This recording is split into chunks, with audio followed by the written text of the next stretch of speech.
Welcome to Pindar Poetry. We hope you learned something new.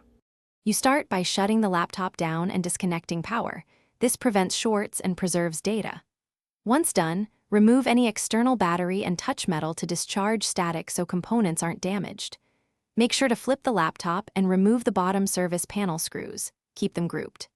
The first actionable step is removing the panel.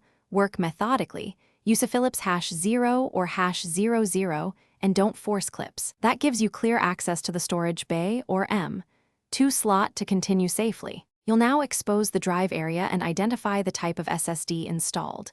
This matters because the removal method differs. For an M2 NVMe or SATA stick, locate the single retention screw, back it out, lift the drive gently at a shallow angle and slide it free. This prevents bending the edge connector. For a 2.5-inch SATA drive, remove the caddy screws or bracket, then unplug the SATA cable and lift the drive from its bay. Work slowly and keep screws in order to avoid losing parts.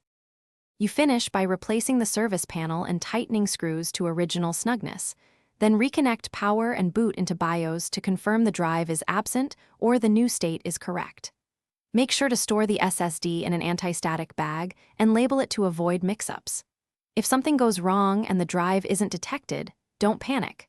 Power down, reseat the SSD, try the alternate slot or cable, and check SATA/NVMe settings in BIOS.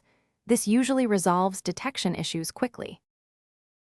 Thanks for watching. Consider subscribing if we helped you.